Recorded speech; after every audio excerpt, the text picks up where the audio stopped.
इस बार की जो परिक्रमा निकली वो ऐसा लगा कि पता नहीं परमात्मा ने धीरे धीरे करके इधर सूर्य देवता अपने प्रखर ताप से अपनी ऊर्जा उष्मा के साथ हमारी परीक्षा ले रहे हैं और मन की संकल्प शक्ति से यात्रीगण भी सूर्यनारायण के आशीर्वाद से उन्हीं की कृपा से निकलते चले जा रहे हैं। तो क्षिप्रा जी की कृपा वाकई अद्भुत है।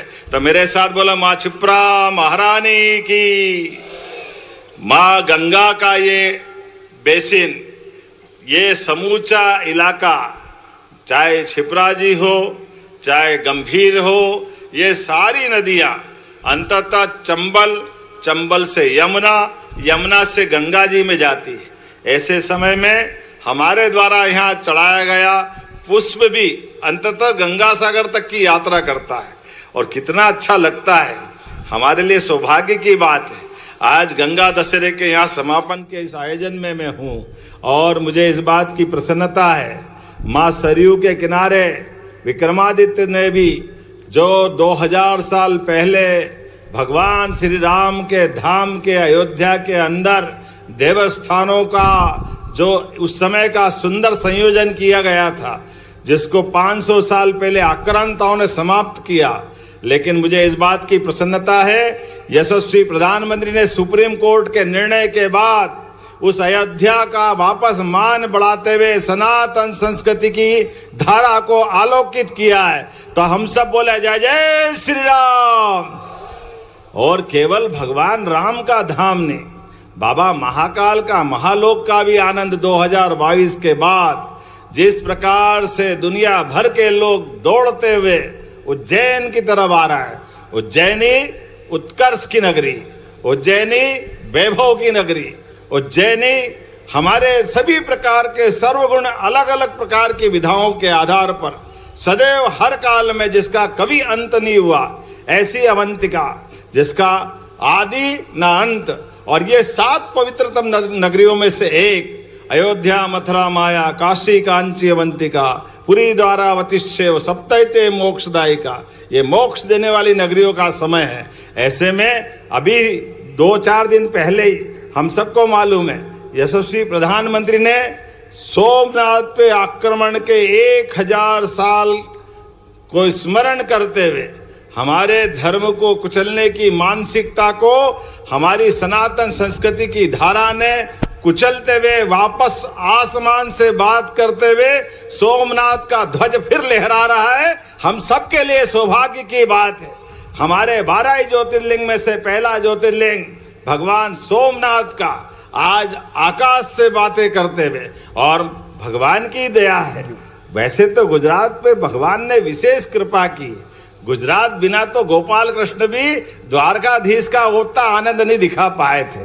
वो इतनी अच्छी धरती है जिसके कारण से गुजरात ने हर समय महात्मा गांधी हो, सरदार वल्लभ भाई पटेल हो, विट्ठल भाई पटेल हो, या हमारे यशस्वी प्रधानमंत्री श्रीमान नरेंद्र मोदी जी, वो जोरदार अभिनंदन करें शासन के सूत्रों को लेकर के विरासत से विकास के लिए जिस प्रकार से आज वो शासन संचालन कर रहे हैं, कितना अच्छा लगता है हमारे लिए जब वो मूलभूत जीवन की जरूरतों को विक्रमादित्य के काल के समान याद दिलाते हैं। जब गरीब से गरीब आदमी के जीवन में भी सुख का सूरज निकले, हर व्यक्ति को छत मिले, हर व्यक्ति को भोजन पानी का प्रबंधन हो, हर एक प्रकार की व्यवस्था करते करते दुनिया के अंदर भारत के लोग जियो और जीने दो के बलबूते पर ये जो हमारे सूत्र वाक्य, जो वेद वाक्य है, जो धर्म की जय करते हैं, अधर्म का नाश करते हैं, प्राणियों में सद्भावना की बात करते हैं और विश्व के कल्याण की बात करते हैं, तो पंच महाभूत तत्वों में से जल तत्व के लिए भी, जल संरक्षण के लिए भी उनके द्वारा ये पूरे देश के अंदर सभी राज्यों से आह्वान कराया जाता है। उसी बलबूते पर हमारी सरकार भी पूरे देश के अंदर गुड़ी पड़वा से लेके 30 जून तक लगातार 3 महीने तक 10,000 करोड़ से ज्यादा गांव के अलग अलग काम, चाहे पंचायत हो, गांव हो, नगर हो, वार्ड हो, जिला हो, विधानसभाओं के 230 विधानसभाओं में 55 जिलों में लाखों लोगों के साथ जल संरक्षण के काम कर रहे हैं। और जल संरक्षण के काम हम नदी, तालाब, कुएं, बावड़ी, पोखर, नदियों के उद्गम हर एक जगह जल की महत्ता को स्थापित करते हुए जन सहयोग के माध्यम से शासन भी 10,000 करोड़ की राशि का अमृत सरोवर से लेके सही कई प्रकार के जल रचनाओं पे काम कर रहा है, तालाबों पे काम कर रहा है। और हमारा प्रदेश तो अब और नदी जोड़ो अभियान की तरफ आगे बढ़ रहा है। नदी में हमारे लिए जीवन, जल में ही जीवन है। ऐसे में नदी जोड़ो अभियान विश्व का सबसे पहला अगर कहीं हो रहा है तो मध्य प्रदेश में हो रहा है। और कितना अच्छा आनंद आता है जब विक्रमादित्य की बात करते हैं तो 2000 साल पहले पहुंचते हैं, और राजा भोज की बात करते हैं तो 1000 साल पहले पहुंचते हैं। हमारा सौभाग्य है उज्जैन, भोपाल, धार ये भी परमार वंश की राजधानियों का हिस्सा रहा है। ऐसे में माननीय न्यायालय के निर्णय के बाद भोजशाला में भी वाघ देवी का मंदिर आनंद के साथ पूजा का अवसर उपलब्ध करा रहा है। तो हमारे लिए ये 3 देवियां सदैव आदरणीय है, जिनके कारण से हम अपनी संस्कृति को अपनी उच्चतम स्तर पर ले जाने के लिए खास करके परमात्मा की कृपा से बुद्धि की देवी, ज्ञान की देवी माँ सरस्वती का वो 750 साल बाद पूजा का अवसर मिल रहा है। यशस्वी प्रधानमंत्री के नेतृत्व में मुझे इस बात की प्रसन्नता है, न्यायालयों का भी पुनर्जागरण के साथ उनके निर्णयों को परिपालन करने का भी ये स्वर्ण काल चल रहा है। जब भगवान राम के धाम का निर्णय हुआ तो पूरे देश ने, हिंदू क्या मुसलमान, सबने आनंद के साथ, न्यायालय पे सबका भरोसा है। मुझे इस बात की प्रसन्नता है वो अंसारी बंधु जिन्हें 75 साल तक मुकदमा लड़ा, लेकिन जो उनने पहले दिन कहा था कि न्यायालय निर्णय कर देगा तो मैं खुद मंदिर के भूमि पूजन के अवसर पे उपस्थित रहूंगा। और हमारे लिए सौभाग्य की बात है, वास्तव में वो भूमि पूजन पे भी, भगवान के गर्भगृह में प्रवेश के समय पे भी, और हर साल वर्षगांठ के अवसर पे भी, ऐसे इतनी उत्कृष्ट परंपरा हमारे यहाँ की है। मैं आज इस अवसर पर मध्य प्रदेश सरकार की ओर से इस पूरे आयोजन के लिए यहाँ के जिला प्रशासन को, हमारी सारी संस्थाओं को, सारे यात्रियों को, सबको बधाई देना चाहता हूँ। और माँ क्षिप्रा की कृपा, सच में ये अवंतिका नगरी में सारे देवी देवता अगर यहाँ विराजमान है तो इनको सबको एक सूत्र में बांधने के लिए, सबको बुलाने का निमित्त माँ क्षिप्रा जी है। ये क्षिप्रा जी उज्जैन को एक तरह से कमर के पट्टे की तरह चारों तरफ से, जैसे छोटे बच्चों को माँ अपने आगोश में लेकर रखती है, ऐसे चारों तरफ से उसकी सुरक्षा करते हुए अलग अलग प्रकार से हर प्रकार के देवी देवताओं का जिसकी जैसी भावना है उनको विराजने का, उनके यहाँ अपने आंगन में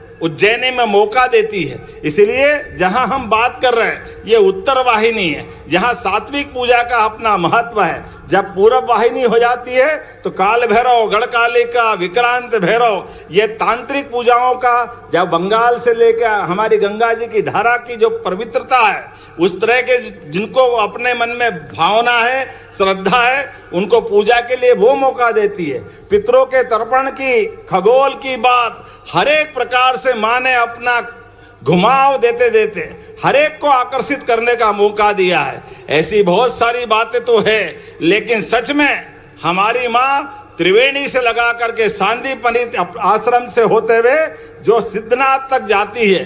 वास्तव में नदी तो 134 किलोमीटर लंबी है, लेकिन मूल रूप से सारे देवी देवता केवल इन दोनों किनारों पे है। ऐसे में दोनों किनारों की यात्रा के साथ ये पवित्रता के बलबूते पर 84 लाख योनियों का हमारा ये संसार में आना और जाने के क्रम में माँ का आशीर्वाद से हमको मोक्ष प्राप्त हो, तब सभी प्रकार की सुव्यवस्था में हमको यश प्राप्त हो। परमात्मा की कृपा है, भगवान के आशीर्वाद से समय आ रहा है, कितना अच्छा लग रहा है। ये यहाँ की लगने वाली हमारी दीप मालिकाएं, ऐसा लग रहा दिवाली का आनंद आ गया है, हमारे लिए त्योहार का आनंद आया है। माँ का किनारा इसी प्रकार से उज्जवल आशीर्वाद सबको देता रहे, इस कामना के साथ केवल एक जानकारी दे रहा हूँ, माँ की ही कृपा से आज विकास के कई सारे काम, हजारों करोड़ के अलग अलग काम आने वाले सिंहस्थ की तैयारी के लिए लग के अपनी तैयारी की तरफ बढ़ रहे हैं। और माँ का किनारा, ये क्षिप्रा जी के घाट 31-30 किलोमीटर तक घाट बनने वाले हैं, जो पुराने घाट तो है ही, लेकिन सिद्धनाथ से लगा करके त्रिवेणी तक के दोनों तरफ के किनारों के घाट निर्माणाधीन है।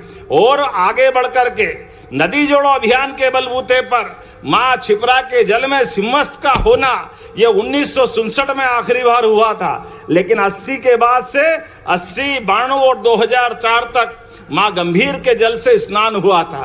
बाद में 2016 में मां नर्मदा के जल से स्नान हुआ। ये थोड़ा मन में खटकता भी था जब हम मां क्षिप्रा के आंगन में उनका आशीर्वाद लेने आते, उनके आंचल में डुबकी लगाने आते, ऐसे में क्षिप्रा जी का जल नहीं होना ये कहीं न कहीं मन में खटकता था। मुझे इस बात की प्रसन्नता है, संतों के आशीर्वाद से, बाबा महाकाल की कृपा से इस बार का सिंहस्थ मां क्षिप्रा के आशीर्वाद से होगा। पूरे वर्ष मां क्षिप्रा का जल इसी प्रकार से आनंद के साथ जो 1967 के पहले चलता आया था वो क्रम फिर स्थापित होगा।